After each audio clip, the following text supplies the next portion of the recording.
And you know, for my followers out there, a lot of people are into the social media game. Yeah. Just give a little breakdown, man, of who Ahmed is. So I'm 24 years old. I'm from Bradford, born and bred. I've got a marketing agency. I don't like to call it a marketing agency. I like to just say like we make videos and build brands. Been doing it for 3 years in my business, 5 years freelancing. Just been into the space since about 13 years old. I've been making videos since about 15, 16. I've been a graphic designer since about 13 years old. So in my third year of uni, I ended up approaching one business that lived on my street, signed them whilst I was 19.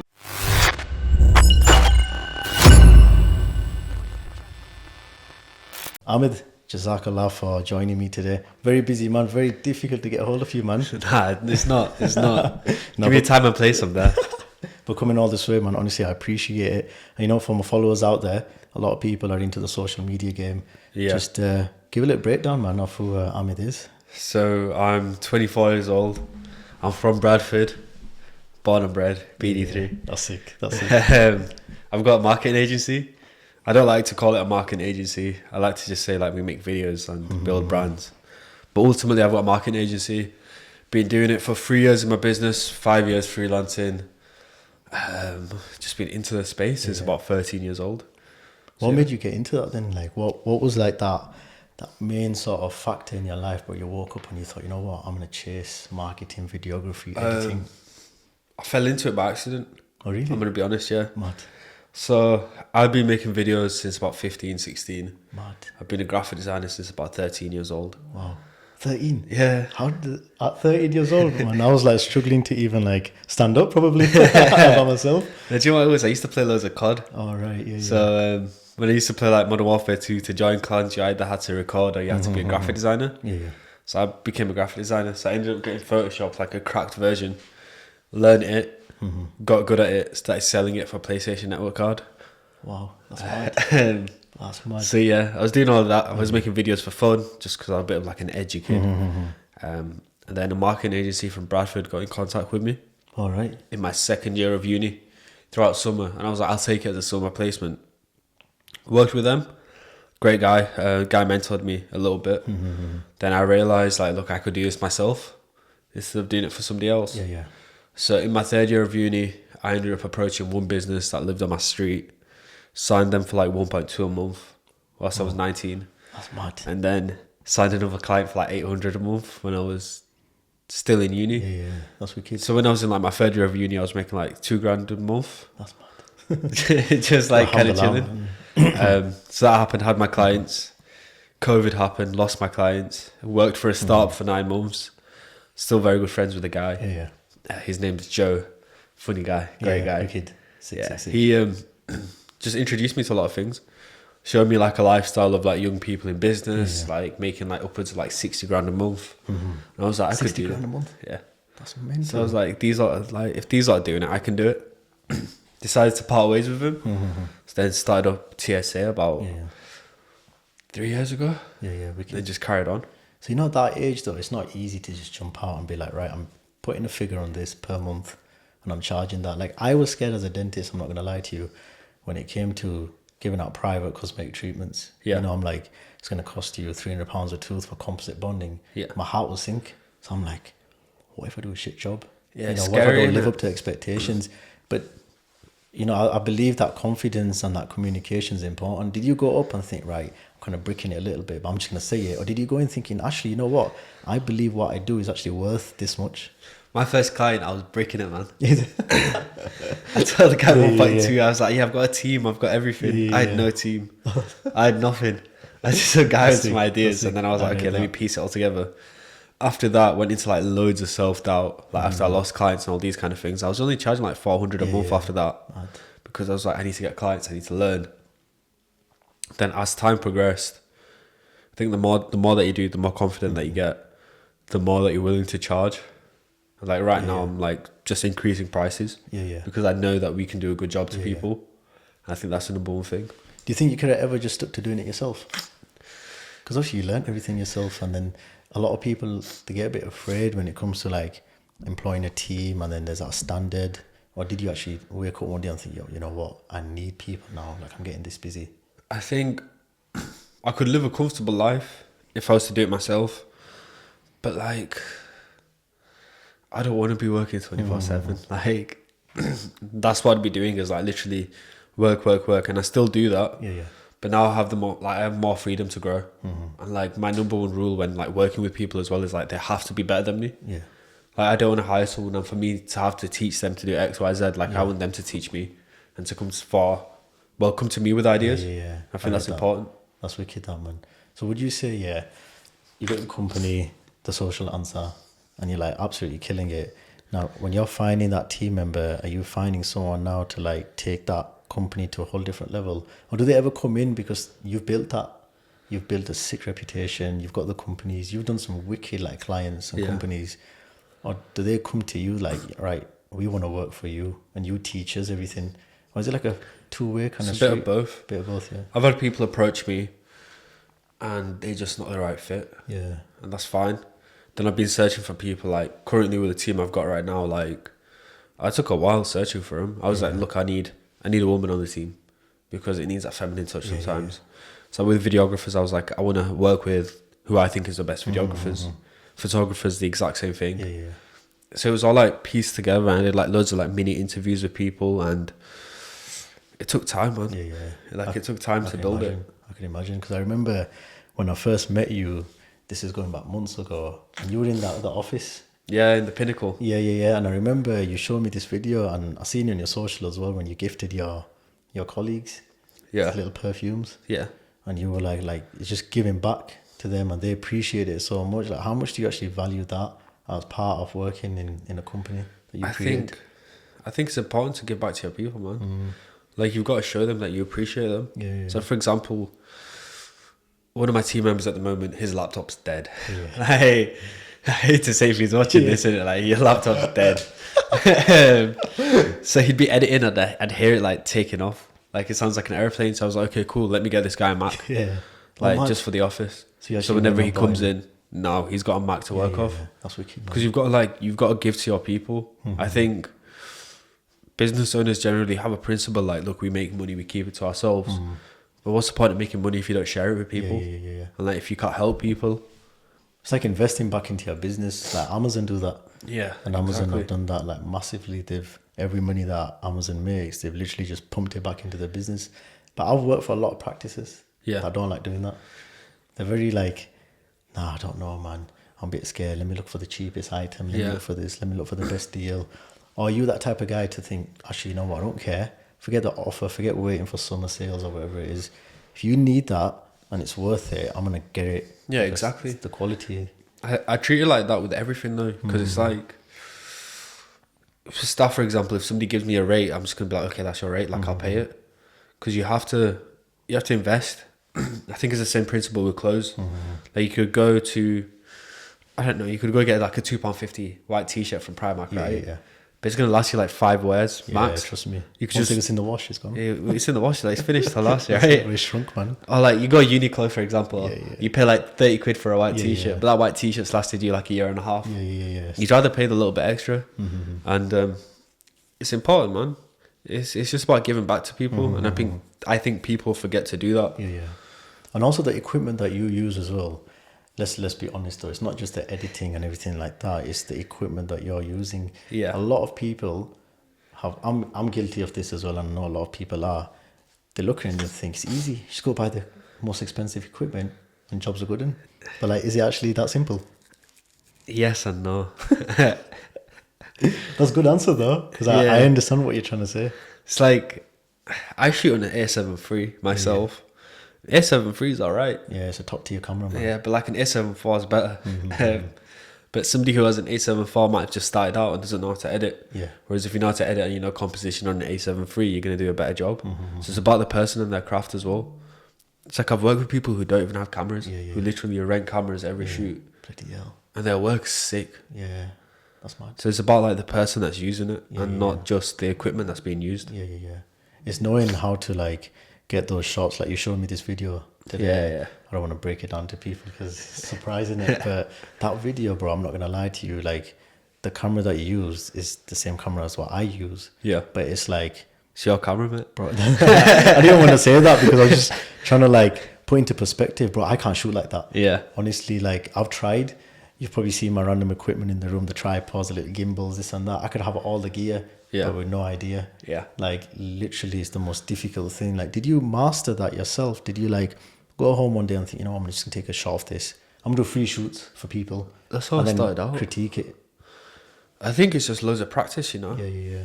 Like, a lot of the time it's just doing the same thing and just repeatedly doing it until, like, you have new ideas. And then we look at references so much. Like, we research everything before we've even done something. Yeah. So before a shoot, we have, like, a 14-page document. 14 page? On what? So about the brand, who the brand is, the intentions of working with this brand, mood board, photography mood board, video references, timings of the day, like literally everything from start to finish. So by the time we're there, we already know what we want to shoot. So it's all in the pre-planning. It's all like, just like, what is it that people do? Like, they get a script Yeah, for like exactly. a movies, and Exactly. so you gotta get your team ready. Because I remember shooting, I just put my tripod anywhere, but I just freestyle it. Yeah. I just say the most random stuff. I crop, and then I put it onto my social. And then I know deep down, I'm like, it's not the best one because I don't even know what I'm talking about. So I'll just freestyle. I think that works though as well. Does it? Do you Like, think so? yeah, keeping raw and authentic. Yeah. Like, I think sometimes you just don't even need a script, man. You can just have fun with it. See, a lot of social media people out there, like a lot of people have got in touch with me and they've asked me about, you know, content creation. And I just give them based on my advice, you know, based on my experience. But what would you say to people out there that are like trying to get a bit more involved in social media, but they overthink everything? Like, I'm on about like, nah, the lighting's a bit dead here. The audio's a little bit rubbish here. Then they'll think about it, then they'll edit it, then they'll leave it in the drafts for a bit. Or do you believe in, like, yeah, there's an element of planning, but there's also an element of when you're starting off, man, just get it out there. It's like Mr. Beast said, make 100 videos or 1,000 videos and then come back to it. Yeah. So it's just like, you can deep all these things. Or you can just do it. Like, and I think that's something that I had to overcome as well, especially making content. It took me 2 years to put my face in front of a camera. 2 years? Yeah. I got told for ages, like, just do it, just do it. And I was like, no. Yeah. But then I think you just have to just do it. Like, you just have to act on it. I think that's important. You're just on camera, man. It's like so natural. Yeah. I mean, I try. Just everything. Now you're sick. I rate it, honestly. Like, I remember following you for a while, and I remember seeing your content, and there wasn't much of you talking on camera. Yeah. It's more just like these like wicked raw pictures that I don't know. I think I don't know if it's a filter on the camera, but they just look sick. It's like a mist. I don't know. It's like some kind of ND filter. filler. But whatever you do to it, a the pictures always look hard. Like, I literally just stare at it, and I'm like, how the hell does he do that? And then I remember seeing your footages of you talking, but I love that style. You've got a particular style in your videos. I have no idea what that style Do you know is. what style it is? I've picked up on it. I think it's like the quality of it, it's the way you talk, it's the way like the camera's positioned. Or you that perfect example of just put it anywhere and just go for it. Yeah, I just put, when I'm filming my own stuff, I literally just go, boom, that's it. Like, it's done. That's it. So for myself, like, I'm like, it is what it is, right? Because it's my content, like, it's not client's content. Like, I can do whatever I want, I can play around with it. So I just try to keep it raw and authentic. But I think, going back on what you said earlier as well, you need to remember, like, people have different learning styles as well. So, for example, I'm very much like, just tell me and I'll do it. But some people love, like, preparing everything and making sure that everything's in depth. And some people like to see it, and some people like to, like, be able to visualize everything. So it's understanding, like, what your learning type is as well when it's coming to this stuff. It's true. Yeah. It's like with anything though, isn't it? It's like with me with dentistry, when a patient comes in, like, some of them will be like, you decide. And I'm like, shit, man, what do I do? Because then I can't just like start doing anything. Yeah. But then some of them come with like pictures and like a vision, and they're like, I want it like this and I want it like that.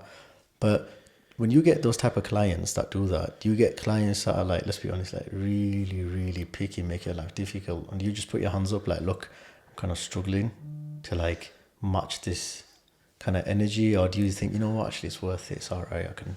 To be fair, it's good when people give information. Too much information is like, okay, like, we need to take a step back because we need to understand what's actually going on and making sure we're on the same page. But I prefer that than having zero information at all. Because somebody just says to me, yeah, just do the market. And I'm like, yeah, but like, what do you like? Like, what do you like to see? What kind of work do you prefer? These kind of things. And like, you can become more hands-off over time.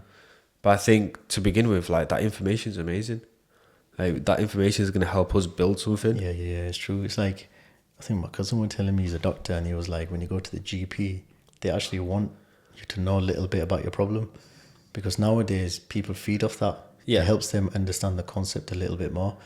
When you get clients that hit you up and they're like, bro, I'm struggling, I need your help. And most of these clients, like, do they just not know how to like film or record? Or a lot of them actually already in the field, they already know what they're doing, but they just need now that professional help. It depends on the person, like the age, the demographic, like how old they are. Like 40 plus clients I've seen, like people our age, 4 years and 40 years and older, like they're a bit less tech savvy, so they don't understand how a camera works, and they don't understand lighting and all these kind of things. Yeah. But I've generally found like the clients that we work the best with are like between 30 and 40, or maybe even like 26 plus, because they're a bit more tech savvy. They know the importance of everything, but they don't know how to do it themselves, and that's what really makes them like go forward and push forward. So the company that you set up yourself, what kind of clients are you commonly dealing with? Because I know dentistry has become a boom. Yeah. Like, honestly, like the dentists, even myself, I'm an example of it. They're not afraid to now pay for like Everything. top videographers. It's more of like a kind of like a social media business for them. Yeah. Which obviously brings in business as well, 100%. but are you dealing more with like medical, food, or is it just everything and anything? Or do you select? I select, but it's everything. It looks like everything and anything, but it's very selective. All right. So like restaurants I work with now, they have to either be franchised or franchisable. All right. So it can't just be like a little small place that doesn't really know what they want to do with the business. Like I like to ask like, how much are you making a month? What are your plans with the business? Where do you see it in 6 months? So restaurants is like that. But generally, it's brands that we see have the scope to like grow into something massive. That's the main thing. Like we're working with the dentist, for example. We're also working with like clothing. We've worked with nutrition companies and working with a skincare company. Like a lot of these brands, like they might seem sporadic, but the skincare company we're working with, absolutely booming. They're possibly opening up 6 stores in UAE. Wow. UAE? Yeah. Are they based originally in the UAE? In here, the Are they UK. based here? Yeah. Oh, wow. So it's like, for example, like we started their marketing and then it's gone to that. That's what I want to be able to see. Like we've built a brand so much that investors want to work with it. So we always look at building brands that people want to buy into, not like skip businesses. Yeah. I know what you're trying to say. Is that good mainly for like the Social Ansar brand, or is that just the kind of clients and companies you just feel like you'll get more value out of? Yeah, we get more value out of it. But also like for the company, what I want to focus on is brand building and brand development. Because we do all like the professional cinematography and photography and all these kind of things. It's what we're good at. Like TikTok and skits and stuff like that. Like we're okay at it. I wouldn't say that's our speciality. Yeah. What we specialize in is brand building and brand development. Yeah. So moving forward, that's my primary focus. What was the one thing that just hit it off? Like you woke up one day, you set up Social Ansar, and then just like out of nowhere, your one client or your one company just like hit it off, and it really made a difference to Twin that dentists. brand. Yeah. That's mad. Yeah. I remember you briefly mentioned that, but I want to know a little bit more about that. Like everybody knows, alhamdulillah, they've done amazing. Yeah, very Like, nice guys. The way they've built the brand, like you can't discredit that. No, you can't not take at that all. away from that. Like as much as people can sit around and say this and that, obviously everyone's entitled to their own opinion, but what they've done with social media is literally take it to a whole different level. Their TikTok, bro, it's on like every video is like 6 figures. Yeah, I know. Like it's like 100k, 200k. I started that up. And you started that up. Yeah. So how did you go about it? What is the concept behind building that brand but also hitting those views? So with them, I know the younger brother quite well. Like I know the family. And they needed someone for TikTok because they knew it was important. He got in contact with me and we just tested and trialed out so many different things. And what ended up banging off first for them was a carousel about their story from like council flat to where they are now. And I think overnight that got like 350k views. Wow, mental. Yeah. That's a crazy number. And then after that, every single post after that just started banging off, which is what I knew would happen, because once you hit that good post on TikTok, like everything skyrockets after. It's just a case. For example, in my videos, it's not done numbers, but it's done 25k views, right? Wow. Which means every other video after that has done a minimum of 2k. Yeah. Because my base level on TikTok's gone higher. Okay.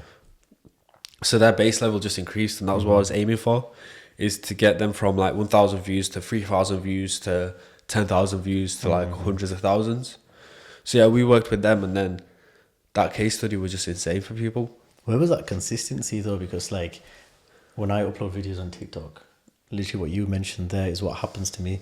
One video uploaded about a month ago hit like 1.3 mil on TikTok, and it hit about a mil on Instagram. And that happened literally within days, bro, like out of nowhere, which shocked me.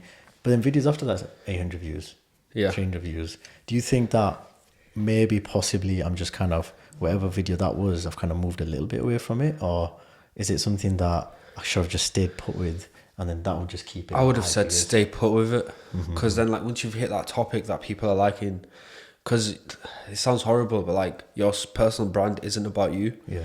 It's about your consumer. It's about your audience and what your audience want to see. So for them, the audience wanted to see their story. So all we did was story posts after that, like more about them, what they do, where they've come from, this kind of thing, and they just kept building and building and building. Yeah. And just worked off that. So for you, it was like that video might not have been what you wanted to speak about, that hit mills. But if you carried on building just off that, it's just like, okay, cool, this is what people want to see. Yeah. Because I've seen that trend, like when I do a little video at work, and it's like a staff member or whoever it is, and it's like I speak Punjabi, but then someone else speaks. They're not really Desi. And when I make a little video with them, I know that video always hits it off. Exactly. So you know that, right? Okay, there's something about this that really hits it off. So what you're trying to say is kind of work off that. Yeah. Stick to that. Yeah. But then like, maybe it's just me, but sometimes I can't do that. Yeah. I'm at work and it's like a different staff member. 100%. Like, oh, this person doesn't want to be on camera. So in that situation, do you think it's worthwhile? Okay, hang on, hold up, wait till the following week, just relax, make another video. Yeah, Do you think, make something different. I'll make something different. Make something different. But Play with around that, with it. could that hit Yeah. off as well? Or is it like, nah, people follow you for that. You can't change your style. Now you got to stick to this. You can change your style, but it's always like, it's about being an expert in the thing. Whether that's an expert in entertainment content, that's in that aspect. Yeah. It's just about positioning yourself like, this is what people know me for. Like, let me familiarize myself with this, and let me be known for this. For example, previously I had a TikTok account that I was doing outfit videos, I was doing fashion videos. I was getting like 40,000 views. I deleted that account because I was like, I don't want to be known for this. All right. My demographic was 80% female, 20% male, and I was like, that's not the demographic that I want to be speaking to. Okay. So I restarted it again because I was like, this is what I'm getting known for. Okay. But I don't want to be known for that. So it's like when people have like Instagram profiles, or they've got like 1 million followers or 200,000 followers, however many followers, and they want to sell it. Yeah. And then people out there actually buy it. Yeah. Now those people, let's imagine one girl's an influencer. She sells it. Yeah. Killed it. I buy it. Then I start uploading dental videos. Yeah, it wouldn't make sense. It's not going to make sense, is it? You'd have to like do lifestyle content and stuff like that, like what people are familiar with. Okay. So relate to that particular topic. That's why you'd rather be organic then. Yeah, 'Cause definitely. organic is the way forward. If you build your own brand, you build your own brand. Yeah. Like that's the number one thing. Yeah. So what I say to people, it's like, at the end of the day, you can do all these things, but just keep it yourself. Just be you. Can you smash it organically then? Like, can you? Let's imagine I pick up a camera. I don't even call. There's no Social Ansar. There's no one, no company, nothing. And I wake up one day and I'm like, I want to hit 1 million followers. Like, is that possible doing it organically, or to a certain extent you still need some assistance or help? You could do it organically, but it's like you need to have a sick story. Yeah. It's like day one of me doing X, Y, Z. I've seen people do it very well. Yeah. There's one guy on Instagram. I don't know if you've seen him. I think I have. Hubs Life, he's called. No, I haven't actually. Search it up. Literally, all he does is he talks. He doesn't talk. So he does a day in the life, just random shots, opening the door, closing the door, getting in the car, like a few seconds each, of normalizing 9 to 5. Oh, Works yeah, in I've seen him. Literally, he's putting his laptop in his bag. It's the same thing. And he's hit like 1 million followers. That's such a good topic, because that's going against everything. Because 9 to 5 aren't like glorified anymore. Yeah. Where it's like being entrepreneur, escape the matrix, all this stupid stuff. What do you think about that? That's a good topic though, because let's be honest though, like I've been guilty of that myself. I've woken up as a dentist and I'm like, man, I'm doing something wrong. I'm an associate. I work for someone else. I can't be bothered. Man. I need my own business, need my own brand. Because you were in that position one time when you woke up, you're working for someone, and then the next day you've decided to just do it yourself. But you did it obviously because of passion. Yeah, I did it. And a lot of people don't. A lot of people just sit back and they think, I want to make money when I'm sleeping. Yeah, I want to become an entrepreneur. I want to walk around with fashion. Nothing wrong with that. Like, dream about it. It's good to have that vision. Inshallah, everyone gets it. But what do you think about that? Like the passion side of things. The passion side, if like it's your passion, like, if it's your passion, go for it. Yeah. Like that's what I always say. Like if you're genuinely passionate about something, do it. But I think this whole like escape the matrix, red pill stuff, I think it's stupid, man. Like, I think young teenage boys are getting damaged, and like stay in school. Do you know what I mean? Yeah. Like you don't need to live this grand life to be a good person. Like I think your number one thing should be like, I should be a good person, I should be a good Muslim, like all these kind of things. Not I want to make millions and travel the world, and like whilst you were sleeping I made like 60 quid on my forex trading. Like no, like there's more to life than that. Like, and I think you see that with people that are very rich as well. Is like they make all this money, but what we all need as humans is like good connections with people. We need good friendships. We need nice food. Like we need to like feel good within ourselves. Good if you're coffee constantly, as well. Yeah, good coffee, man. That's what I mean. I know like, you're a big coffee fan. like these kind of things is like what Yeah. makes you as a person. It's like true, this man. whole escaping the matrix stuff is, I think it's damaging to an extent because like there's nothing wrong with working a 9 to 5 at all. Like most of my friends work 9 to 5s. Like most of my close friends, like they work 9 to 5s, and I see how happy they are. And I'm like, yo, that's sick. Like, mashallah, man. Like, I'm really happy for you. Some of my friends have businesses. Again, like, mashallah, I'm very happy for them as well. But it's knowing what you want in life. And you don't need to just follow this, like, this trend, this agenda. Yeah. I made a video about this a while back where I was talking about 9 to 5 and business. And I was like, don't lose yourself for that. My dad does 9 to 5. My dad's a taxi driver. Exactly. And he's put me in that position of where I can either work 9 to 5 or I can become a business guy because of my career. But my dad never did that. Exactly. But I rate him. He's the one man that I look up to, and I'm like, you still bang out 12 hours a day, dirty shifts. Now, I think a lot of people, obviously, they try to normalize that entrepreneurial life. And a lot of young dentists that come through the door, I'm always like, look, just take it easy, get some experience. Yeah. And obviously, with the company you've got, a lot of people will see that. Even young dentists, and they'll be like, I need to hit this guy up, man. I'm ready. Every penny that I'm earning, I'm going to blast it. I'm going to make some sick videos, this and that. Do you also select? Like, you mentioned this before about selecting, but do you ever sit with someone and say, look, I don't think this is going to work. Like, I don't think me and you could work together. Or like, you just relax a little bit. Like, you could do this yourself. Like, give him a little bit of advice. Like, bro, just go home, pick up a camera, just do it yourself. Yeah.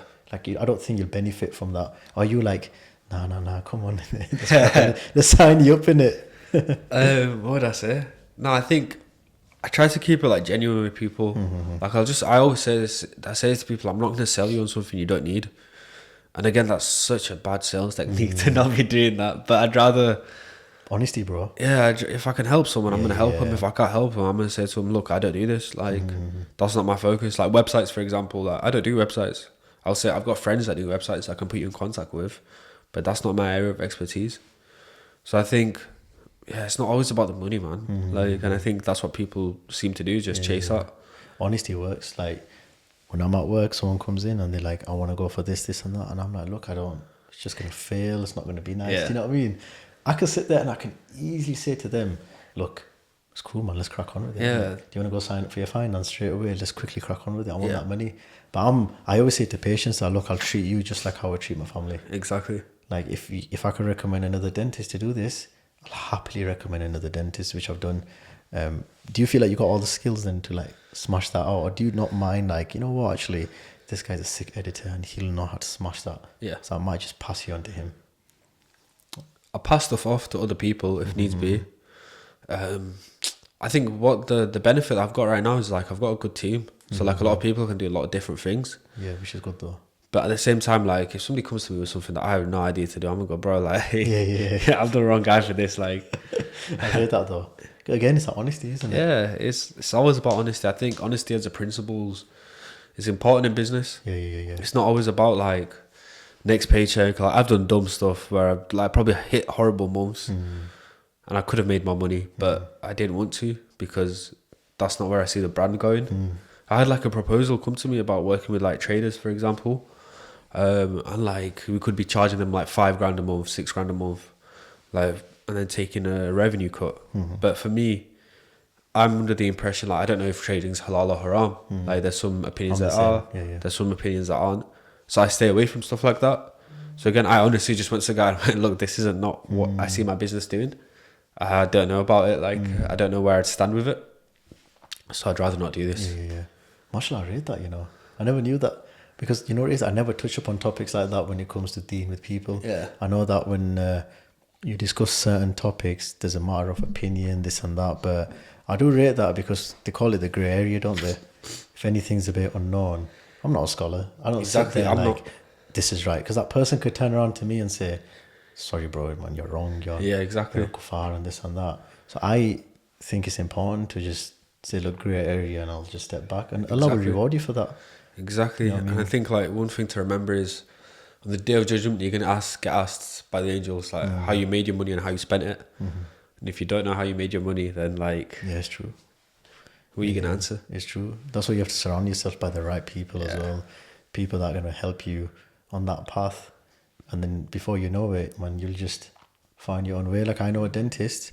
So check this. He's got his own practices without mortgages or loans. Yeah, sick. He's just got investors. Because he was a bit like, interest, this and that. This area, I don't really want to get involved. And he's got 3 practices. Using that same method, mashallah. So Allah will reward him in his own way. Exactly. You know what I mean? I think it's important just to like understand your Islamic principles as well when it comes to business. It's true. And sometimes that gets overlooked. Yeah. Like, it's true. I'll tell you about some opportunities after this podcast. Yeah, definitely, bro. I got presented some off-topic stuff yeah. that is just like completely unhinged that I've just said no to. That's mad.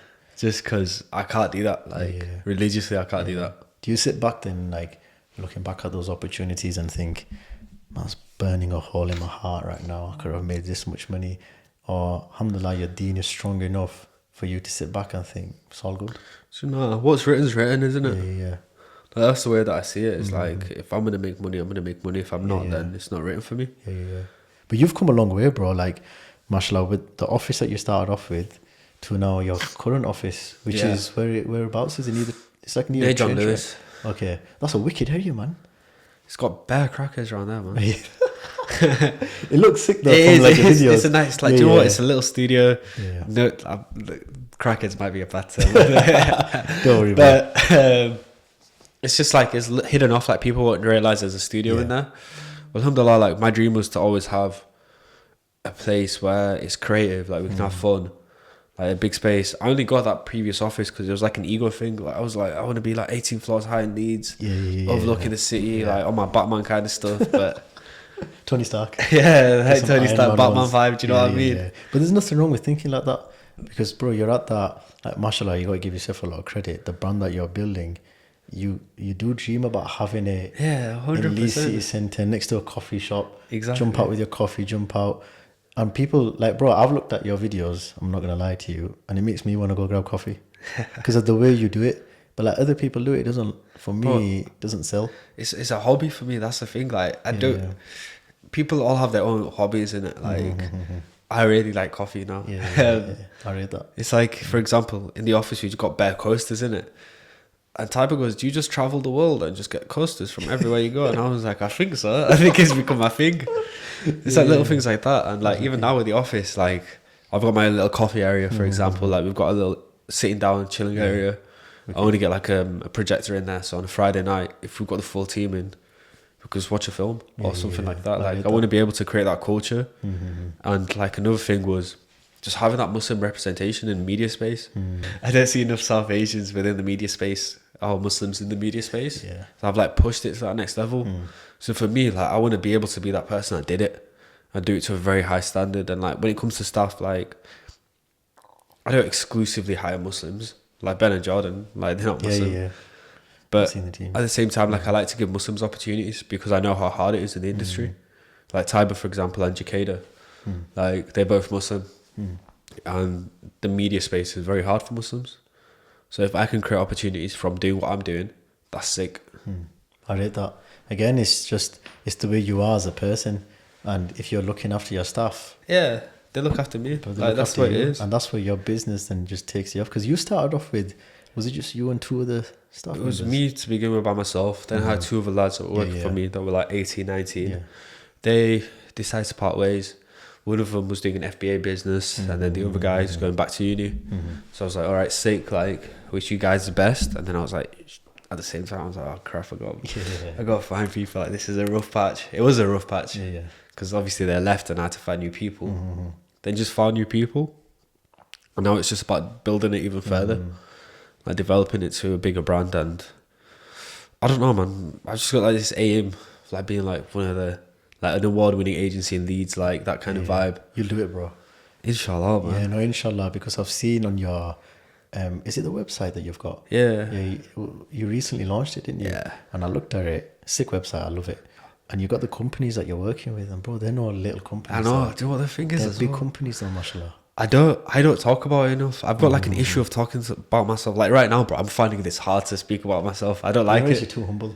That's what it is. And let's be honest, though, what you see people out there, they're very maybe arrogant and cocky, so they come across this and that. But I love it, man. Mashallah, you've taken your time out to come. Yeah, I'm a bit reserved Share your story, when it comes to bro. stuff, you know? No, don't worry, man. Honestly, But like, don't worry. just looking at the brands, like what I worked with DAZN time ago, like just shooting some photos for them. Yeah. I've worked with like Sips, which is H's brand. Yeah. Like Islamic Relief, we shot their cake campaign last year, That's which a is big brand. Yeah, exactly. Big brand. I do a lot of work with Islamic Relief, like, Yeah. but no one knows this. Like, this is probably the first time like I've actually said it to people. But like, that's my sadaqah. Like, I'll go out my way to shoot videos for just Islamic Relief because I'm good at videos, man. I'm not sociable. I'm not good at going up to strangers and being like, "Hey guys, like, want to donate?" But I think I'm good at making videos, so I will do my charity work through making videography for people. Like, we've worked with like Hamza Shmayev, like H, like celebrities and stuff like that. So for me right now, it's just about leveraging that even further and showing people the work that we've done. And inshallah, as time progresses, like sign some more deals. You'll get there, man. And take it to like everything's about that next portfolio, level. innit? Sorry? When you have a portfolio, Yeah. and you build that portfolio, people are gonna look at it and they're just gonna know straight away. Big companies, they'll go into their social media, Yeah. and they'll know that's your style. Exactly. It's like a painting. Exactly. You know, people sign a little autograph at the end. You don't even need to write, like in all the videos and all the companies that you work with. It's not like you end it with Social Ansar. It's not like they tag you in it. I don't do any of that. But you just know when you watch a video, you're like, this is sick. I seen a video of a dentist, and I think you told me about this guy a while back. He's in Greater Manchester area. Oh, Zubair. Zubair. Yeah. I seen it pop up on my Insta. I'm not gonna lie to you, wicked videos. Yeah. Like when I see that day in the life, but I'm not gonna lie to you. Yeah, me as a dentist, I sit back and I want to go to work. Yeah. But I don't know why. So we worked with Zubair Yeah. for a little bit. We started off with his personal brand.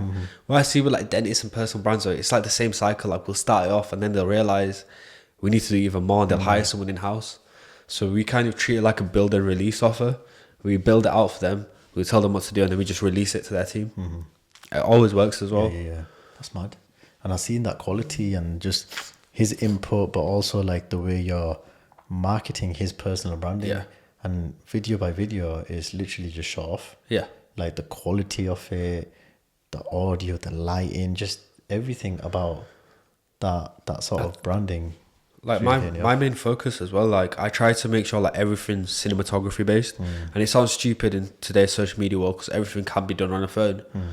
But what separates us is like we care about quality when it comes to the videos and it comes to the work, and like the people that we work with care about that quality, and that's the kind of people that we want to work with. Consistency in the quality is important. There's a guy on Instagram that I came across, and he, I think he makes like gym videos. I don't think he's based in the UK. I think he's based in the US.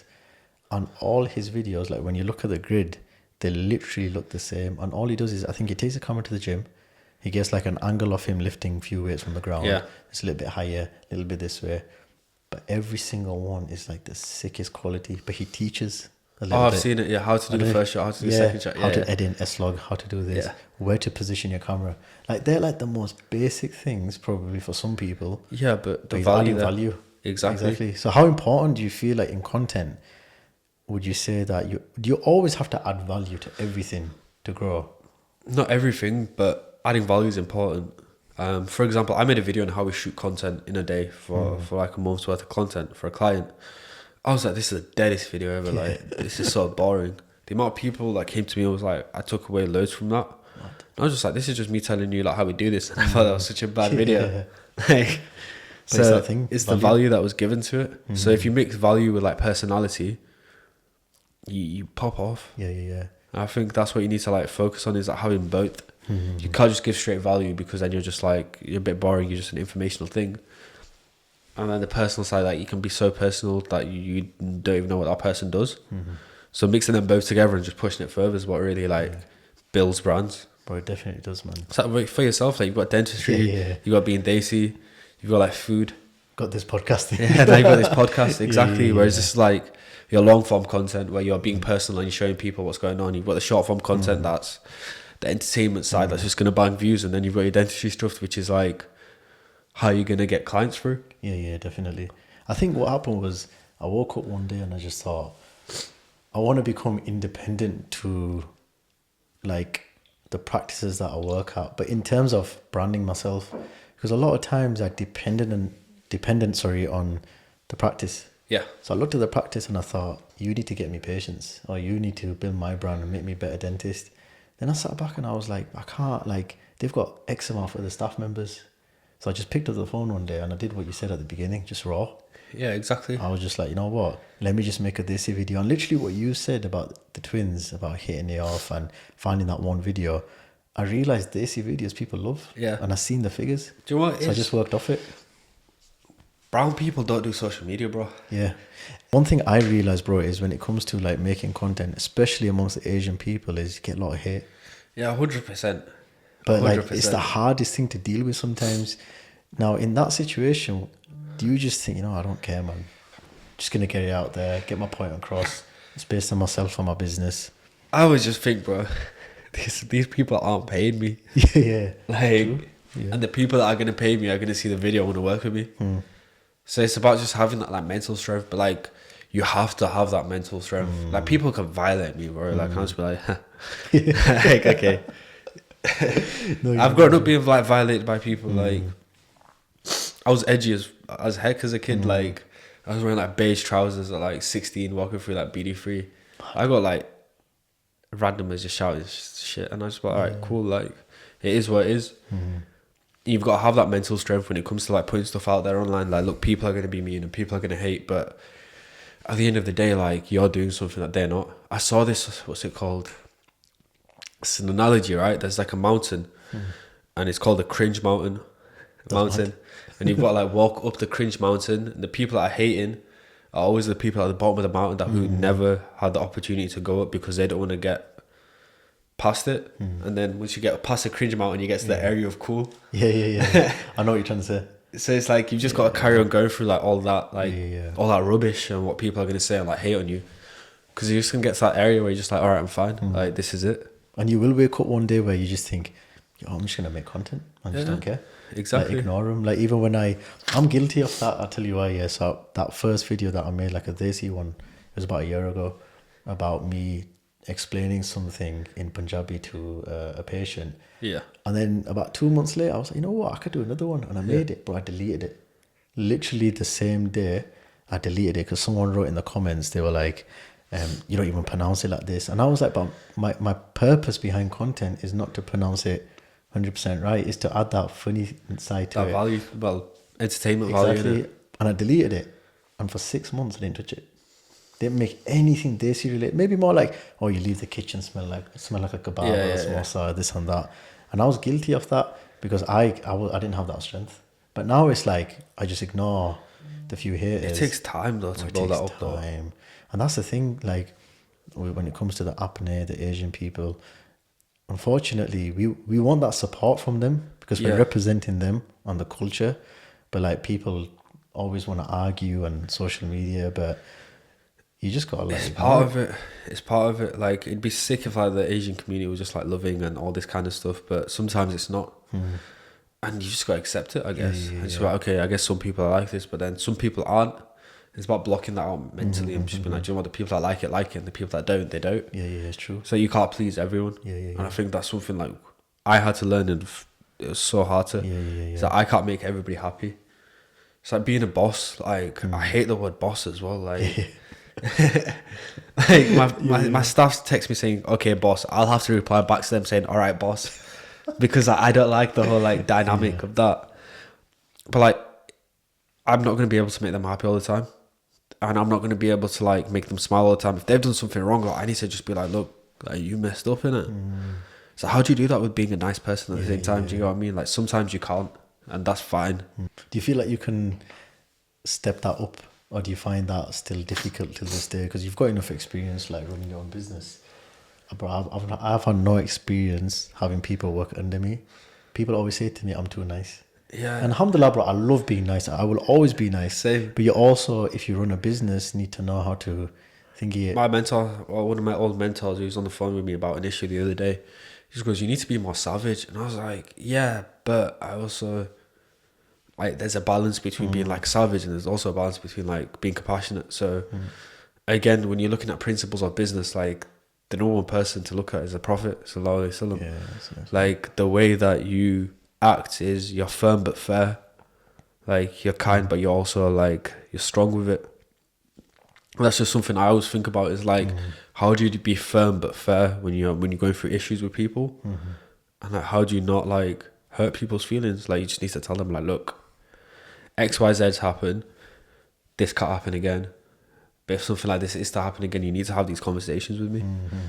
Even with that approach, bro, like naturally you're gonna get a bit of resistance. Someone might turn around and be like, "I've got mental health problems, like you made me feel sad," and you're like, "Shit, I didn't do anything." Like I'll be they're like, you have to be like, that's not my intention. So it's about being clear with people as well.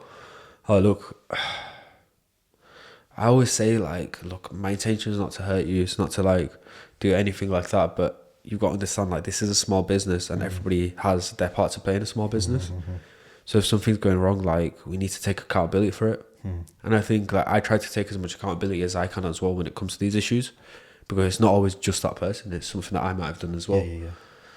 And it's about like conversating openly and clear, but also choosing your words correctly. And I think, people's emotions are one that you have to like learn to deal with. 100%. Do you find that difficult though, with like dealing with staff members, or because you built a good team though, so you selected that team? I'm sarcastic, man. I'm like, when it comes to something, like I'm a bit of a dick, but in like a sarcasm way. I'd be like, oh yeah, like is that what you're trying to do today? I love that. Or I'll just be like completely direct and just be like, look, like this has frustrated me. Like this shouldn't have happened. So can we fix this? And then I'll be like, okay, cool, let's do it. Do you always get that? The clients that will like, I don't know, like send you back some feedback and they're like, "Look, bro, I'm not happy with this." Like just point blank. Do you sit there and you think, you know what, I want to say something back? Because let's be honest, everybody in this generation is like very defensive. Someone says something straight away, but like, nah, I did the best I could, sorry. Do you sit back and like, "Look, I appreciate your feedback. You know what? Give me a sec. Let me just make that bit better." Yeah. Or do you feel that in your heart and you think, "You know, I want to say something back"? I think again, like as a creative, you can't be defensive over your work, which is something that it took me a long time to like overcome as well. Like you can be defensive over your work and be like, "Okay, I love what I've done. Like this is sick. Like, I'm really happy with it," but someone else might not be happy with it, and that person's paying you. So you just got to suck it up and be like, "All right, cool. Like the client's right. If they want to change, they want to change. Like I have to do this." And do you know what? Like sometimes it comes out sick. Like, and I'm like, "All right, cool. That change was worth it." And maybe my idea wasn't as good as I thought it was. I agree with that, because I remember the first time I did a big case, not the first case, but the first case where someone reacted in a way that I didn't want them to react like. So I did it. They looked in the mirror and I was like, "Yeah, boy, this can be a sick reaction." Had my phone ready to record, and they were like, "Oh, can you adjust this a little bit here?" And I was like, oh, my heart dropped, because I was like, I'm expecting you to be jumping out your chair going crazy. And then at that point onwards, I was like, I've been watching too many videos on social media where people just like reacting crazy. Then I realized these people are only uploading probably the videos with the best reaction. And now every patient that I treat, I'm like, the second they hold the mirror, I'm like, "Look, any problems, please feel free to tell me. Let me sort it out for you now. Like, don't worry." And their reaction either straight away is going to be an immediate reaction like, that's sick. I'm so happy with this. Or they're going to turn around and they're going to be like, oh, Asif, is it alright if you adjust this? I don't know, look, don't be shy, please. Just, it's going to make me better. And I feel like that works now. But I've had to, like, when you're in this creative field, you get a bit protective. Yeah, definitely. With your work and your quality. It's because you think you know best all the time, but sometimes we don't. And like, you've got to understand like your patients, for example, like that's their teeth. Do you know what I mean? Yeah. Like they're gonna have their own opinion and want it to be a very certain way. And at the end of the day, the way that I see it is like they're the painter. You're just holding like the pen. Yeah. Do you know what I mean? And you've got to make it come to life for them. And you're that person that you're going to communicate their vision. Exactly. They know what they want. Now they're just explaining to you how they want it. And now you're thinking, let's do this and that. Because you want to add your creative to it. Yeah. But then they're like, bro, just relax. Like, I don't want it like this. They might not want that cupboard here in the photo shoot, but you want it there because it looks good. Yeah. But that's where, like you said, that communication or honesty, you sit with them and you're like, look, man, you tell me what you want. I'll give you what I think will work well. Yeah, and let's come together. It's the same in my field. Again, it's that same thing. Because yours is creative still. I see dentistry as creative. Yeah. It's become more of that now, though. Yeah. 20 years ago, it was like in and out. Come in, filling, out you go. Probably a bit of veneer work, like back when Simon Cowell had his teeth done and everyone's like, Simon Cowell's got some mad veneers. That was time back. Now it's like cosmetic, aesthetic, everything is about industry that. is booming. Yeah, it's booming. Do you get a lot of dentists that come up to you then that like, bro, I need your help. Yeah, build this brand. I work with people that have done Botox, aesthetics. Bro, I work with bad people. Yeah, you work with a lot of people, man. But yeah, like even like dentistry, like the dentists I'm working with at the moment, they're a cosmetic dentist, but they're not like you walk in and there's fake plants everywhere and there's like a neon sign and like the receptionist is like, hey guys, blah blah blah. Like this is just a dentist practice that does cosmetic work. Which is most of the practices, by the way. Yeah. It's only on social media where we see like social media practices. The social media, the aesthetics, which look, mashallah, very great. They look beautiful, but a lot of people neglect those day-to-day standard ones on that you mentioned. Exactly. And the day-to-day practices are sick as well. I feel like they're like hidden gems. Yeah, they are. Because a lot of the time it's like, oh, look at this. Like we've got our lime wash wall with this neon sign and like you can take your picture here and you can take your picture there. And like, that's great. It's really good. But at the end of the day, they've come for a service and you might have an amazing practice, but not a good service. So how are you meant to sell that? Am I selling a practice then? Or am I selling like a smile makeover? That brings me also to that other point now where it's not just videography, because that's what we've spoken about. Content creation and videography. So let's say a business gets in touch with you and they're like, bro, I want you to like make videos for me. Do you sit there and say, look, bro, like I appreciate that, but it's not just videos that we do. Like, is it you can get photography, videography, or do you just come as a package? We generally like tailor packages towards clients. So we have like retainers that we work off monthly. We do one-offs as well. I've been doing way more one-offs recently. Oh, really? Yeah. Like it's a bit more money, but it's a one-off. Yeah. But it's always like they want videos and it's like, okay, what are the videos for? Like what are the ideas? Like what are the intentions? Like what do you want to do with these videos? Yeah. And they need to tell me them answers before we even move forward, because you can want a video and like I can make a video, but like what's the purpose of it? Where's it going? How are we doing it? Who do you want to speak to? What's the intention behind it? And then we build and develop from there. Like a story. Yeah, exactly. Yeah. So do you also sit there and analyze the business as well? Like, right, you need to speak to patients like this, or you need to make sure because dentistry, there are a couple of people that actually do courses and they like dedicate their life, not to social media, but how to communicate, how to talk. Service delivery. Yeah. So there's a guy that runs a course. His name's called Ashley Latter. Okay. He's like really good at this. Like he literally has a course, bro, for like receptionists, I think nurses, dentists. They sit, and all he does is he's like, right, patient comes in, how do you talk to them? And people are like, yeah, do you want to go for a wine? He's like, why are you asking like that? Say like this, speak to them, have a conversation, eye contact, blah blah blah. Do you also analyze? Yeah, service delivery is massively important. Like restaurants, for example, it's like the way the food comes out. All right, yeah. Like I'm like, okay, I don't know how I feel about this plating. All right. Like I'll say that, and like I'm saying that because I've got I've done it for a long time. Like I have some sort of authority. I'm not a food consultant. Yeah. But like I'll still consult on food. Like let's say a staff member, for example, they were a bit weird with me, and I'll say this to the business owner. I'll be like, look, your staff member was talking a bit strange. Like maybe have a conversation, because it's all about service as well, like the way that you treat people and the way that everything's reacting. It's true though, man. Like with food, like I was saying this the other day. I made a video and it was like, we eat with our eyes before we actually taste the food. So there's a quote that I got told by a food consultant ages ago. It's like, food is like theatre. It's like, it's a performance. Yeah, it's true. So you go in and like the way that the staff are, the way that it's served, the way that it comes out, the way it looks in the plate, the way that it tastes. Everything before you even ate the food is the experience of eating food. Instagrammable. Exactly. That's not It's a not word. even that, I didn't even like- know that was a word, bro, until like a couple of months ago. And someone said it, and I was like, "What the hell is Instagrammable?" And it's literally that.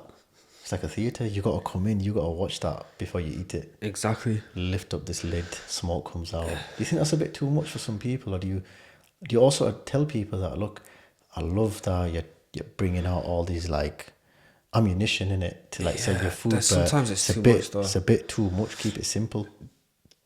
You know, when I eat out, yeah, I don't like, how do I say this nicely? Do you know, like a lot of South Asian places and businesses, right? They do a bit too much sometimes. So not everything needs dry ice.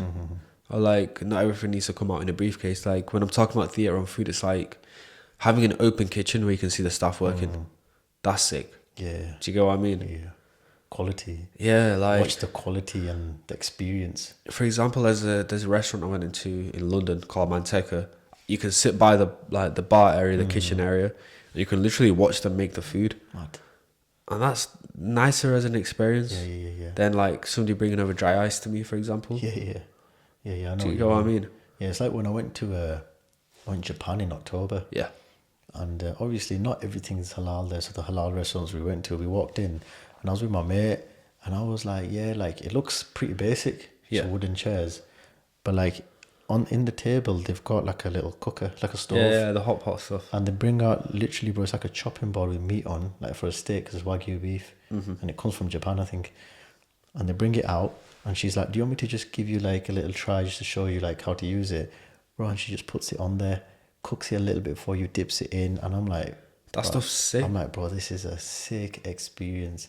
It's not about, oh, you got to come out with the steak and spin it around Yeah, like on your finger and like dash it in my mouth, innit? Yeah, no. Do you know what I mean? But it's like, you're doing something that's different. That's what I'd love to see like more people in the UK do, is like have them unique experiences when it comes to food. I think that's like where loads of people are like, you could make so much more money by doing unique things, like little things. Yeah. I think, you know what it is, bro? Like on social media, people are seeing some restaurants hit it off. Yeah. Like I'll watch a video, you might do it. For someone, they've hit it off, they're making, I don't know, thousands a month and they've done it in a particular way. Now I go home and I'm like, I'm going to do it like that. Yeah. Because I have to. It's worked for them. It's got Yeah, to work for me. Do you know what I mean? But it's not like that though, is it? No, it's about knowing what your strengths are as well. Yeah. Like we'd probably be sick at making Pakistani restaurants. Yeah. But if you told us to go make a Chinese restaurant, bro, You would have noticed that. yeah, I wouldn't know what's going on. Like I'd have to go to like China, like live there Yeah. for like 6 months and really understand the culture before anything. Or get in touch with a Chinese restaurant. Yeah. And let them teach you their way. Exactly. You did one with a restaurant though, didn't you? And you made a wicked video. about Oh, the his one in life. London. But you had like a lovely personal touch. Yeah, that's all. I love telling stories, man. Yeah. Like, I think the way that I see my business going is like I just want to tell people stories, like brands and businesses stories. It's what no one does anymore. Like it's all just like, let me throw water on someone and do a TikTok video. I did that. I literally did that Friday, so I can't say anything. Yeah. But you understand it though. Yeah. Like you won't sell that to your clients. Yeah, I don't If want that to tell makes them sense. like, look, we're gonna throw water on you, like your Yeah, staff yeah. members. What I want to be like is like, look, I want to do like cinematography. I want to make like a very impactful piece that people are gonna see and they're gonna be like, whoa, now I know about this business. Now I know what they stand for. Now I know what they do.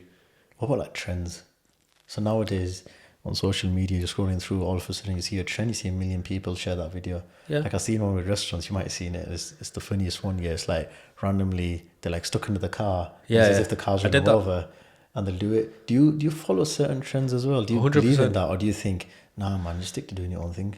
Oh, you've got to understand the business and the demographics, like what that business is. If it's a burger place, like sell smash burgers and that's what their brand and business is, then yeah, let's do that trend. If they're a family run restaurant that's been going since like 1970s, I'm not going to recommend that. Like, Get Babaji on the floor. yeah, do you know what I mean? Like, Yeah, it makes no sense. Like, that for that 1970s brand that has all this, like, we should be telling their story. For the brand that has like smash burgers, for example, or just sells like things, you know what I mean, like food like that, comfort food, then them kind of trends work. It's about knowing the business, the demographic, and the audience, and what people are going to want. Where does that inspiration come from then?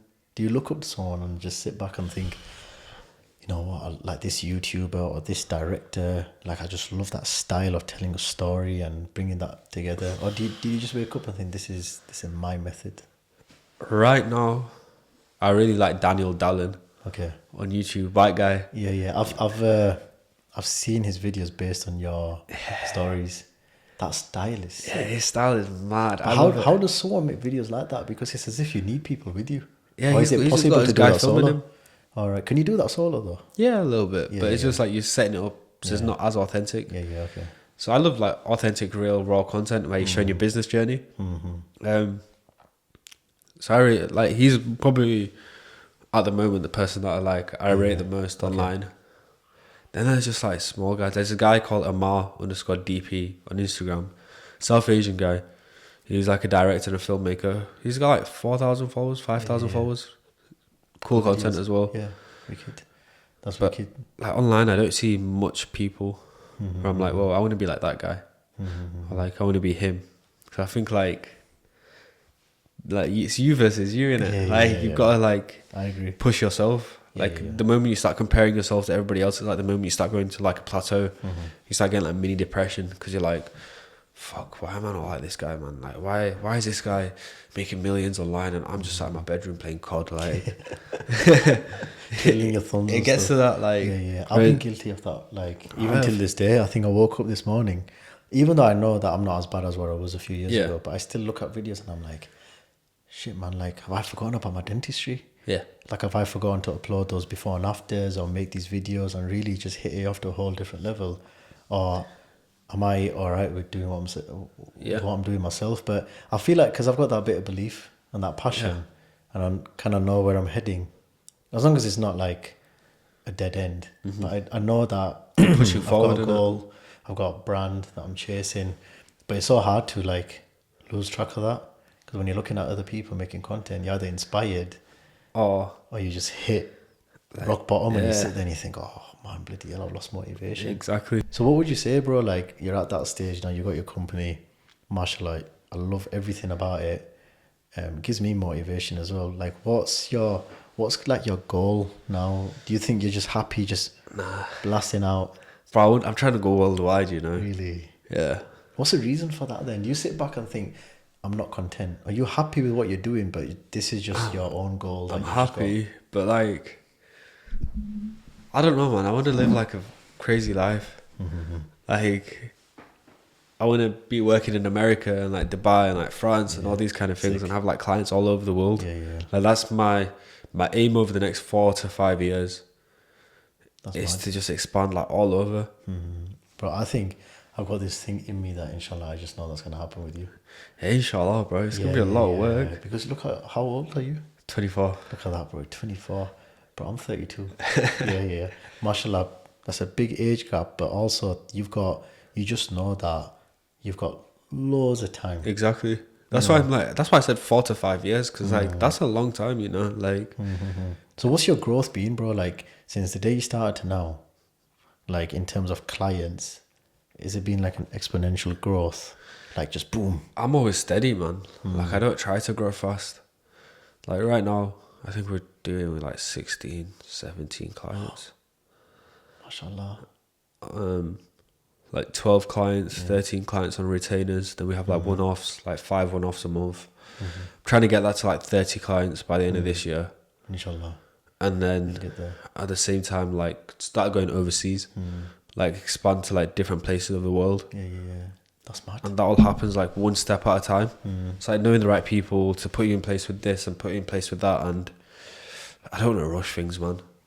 Slow and steady, like you said, wins the race. Like when you're thinking about going international, are you just doing that for yourself? because that's what you want? Yeah. Or do you see yourself, like, obviously you're attached to your brand, Yeah. but then sometimes there's that division, isn't it? Like the Yeah. brand needs to be kept a certain way. Yeah. And you yourself can go enjoy your life, or you think, nah, actually, you know what, I want my brand, my company to be everywhere. Or do you just want to travel everywhere? Both. It'd be sick to be like, we work with clients all over the world. I just want to travel, man.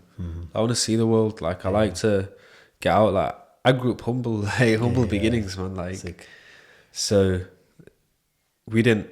I think we've had one family holiday that wasn't Pakistan, because I don't think Pakistan's a family holiday. That's just good to see family.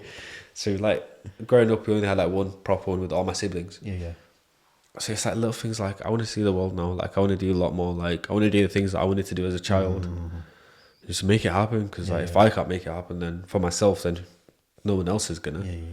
Just do it solo. Yeah, exactly. Get up and bang it out. I rate that though, because my biggest downfall has always been, sometimes I overthink. Yeah.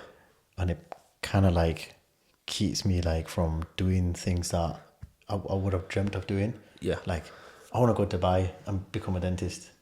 Or work as a dentist. Then I don't know, man. Spoke to this guy, put me off. Yeah. I want to open a practice. Yeah, I don't know. Maybe I'll wait a little bit, couple of months. And then all of a sudden, before you know it, bro, it's like every opportunity, I'm like, I don't know. Maybe the time's just waiting for it to be right.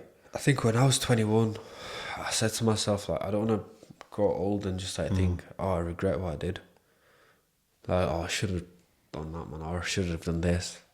If I've said I've tried everything I wanted to try to do, and I've wholeheartedly done it, and it didn't work out, that's fine. Because at least I know I've tried it. I tried to say yes to like a lot of opportunities, even if it doesn't make sense. Yeah. Like, I just try to make it happen. Yeah. Because it's good though. That's how you trial and error. You need to learn from your mistakes. Like, the more that you fail, the more likely you are to succeed in everything. I agree. So, as many mess ups as I can have at an early age, I'm happy. Yeah. Because then as I grow and as I get older, like, I'll be making less and doing more. Yeah. What's one thing, bro, you would leave for the viewers, like a little top tip? People that want to pick up the camera for the first time, what's one thing you will encourage them to do and not to do with like their content creation, whether it be a dentist or someone in fashion or whoever it is? What I'd encourage to do, I'd say don't pretend to be someone that you're not. That's big, that one. Yeah. Don't like, for example, for me, I could be like, I'm going to be the next Imam Ghazi. It's like, no, like, I'm not. Like, like, don't imitate other people. Like, what I'd say to do is like, be authentic, like, be yourself. Like, showcase your personality, like, showcase your weirdness. Like, I know I'm weird, man. Like, I'm a strange guy. And I try to show that, like, because that's me as a person. If somebody speaks to you and they've seen your content, you want them to feel like they're speaking to the same person. And that's what they connect with. They can't see your content and speak to you and be like, whoa, who the hell is this guy that I'm talking to? You're nothing like what I expected you to be like. So I'd say remember to just be authentic, have fun with it, and just be yourself. Because being yourself is like the best thing that you have. It's like, you are you. And you need to remember that you are yourself, and like no one else can be you. So like, showcase you, because that's like the greatest strength that we all have as individuals, is like, we are our own people. There's no one else like us. So like, embrace that. It's like, you gotta trial out that content and see what personality or what side of you can bring out for people to attach themselves to. Exactly. For me, it's been my Desi videos. Exactly. For you, it'd be your raw, day in the life type of entrepreneurial content videos, because that's what you're targeting eventually. People will buzz off that. Oh, you're trialing things. Yeah, I'm trialing things, man. I'm trialing fashion and lifestyle. Yeah. No, bro, like, I love that fashion sense that you've got going as well. Like, you're not afraid to, because sometimes if I put up a picture and let's just say if I'm doing it for the purpose of showing my fashion, I'm like, someone's going to cuss me out, man. That top's a bit too tight, or what kind of colour is this? Or, I normally don't do it. Whereas with your style, I like your style. I like that concept of that day in the life. This is what you're wearing. This is what you're making for, like, I don't know, like your coffee. Yeah, in exactly. your office, and you're there trialing out with your love hearts. Yeah, exactly, bro. Because that's like that.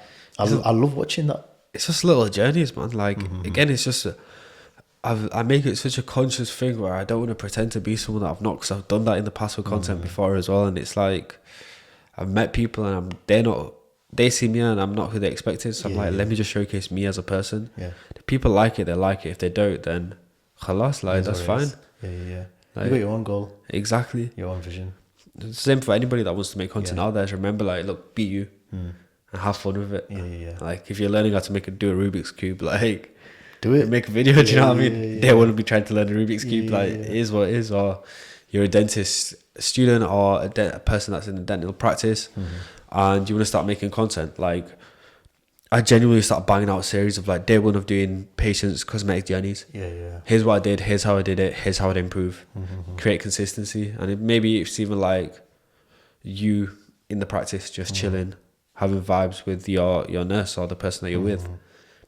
That's great. Like, just have fun. But that's the It's number true, one thing. though. I agree with that. Honestly, like even for myself, bro, like I've learned to do that myself, and it's the hardest thing to do because sometimes you're just scared to like pick the camera up, make a video because you're scared. You're like, oh man, my beard looks rough. You know, my teeth might look a bit stained. I don't know what it is. Whatever it is, you overthink everything, Bro. But now, bro, I just pick the phone up. Honestly, I don't care. I'll come back from football. I'll be sweating. Yeah. Just pick it up. And some of my videos that I've hit it off when I'm like, I don't even think of the idea. Like I voice note myself. Yeah. So I've got a business line and my personal line. So I voice note myself random ideas as I'm on the way to work. I'll make the video. And those are the ones that I've hit Exactly. the maddest views. But I just didn't think too much. Just whatever thought came to my head. Exactly. And it's just fun. That's the authenticness. Yeah. It's like you haven't thought about it, you haven't planned it out too much. Just being you, and Yeah. that's what people want to see. I love it. But I appreciate this, man. Coming out of your busy schedule, your worldwide clients and Inshallah, stuff. bro. And alhamdulillah, bro, I've seen what you're doing, man. And I you don't understand, man. I sit back and I think, this is sick, that journey. You know, you're a desi guy, mashallah. I won't get you in my desi videos, don't worry. But like what you're doing, bro, you like I appreciate the content, the quality. But yeah, bro, what you're doing, I rate it. And honestly, like I look up to that. I've got into videography, my cameras. I don't know nothing compared to what you know, but I use you as motivation, bro, and I really appreciate you coming out your time and you know joining me on this podcast. And inshallah, bro, I want to see that growth, man. Yeah, inshallah. When I move to Dubai to work as a dentist, bro, you know we're gonna hit it off, man. Yeah, get some definitely. business together. Inshallah, bro. I've got a few projects, inshallah. That you know, it'd be nice, man. Get your opinions on it. We'd work together on some cool stuff. But that growth, bro, gives me motivation. Jazakallah for coming on, man. Like I said, if I can help out in any way, I'll do it. He'll do it, man. Even him just being here, honestly, it's the greatest thing ever. But Jazakallah.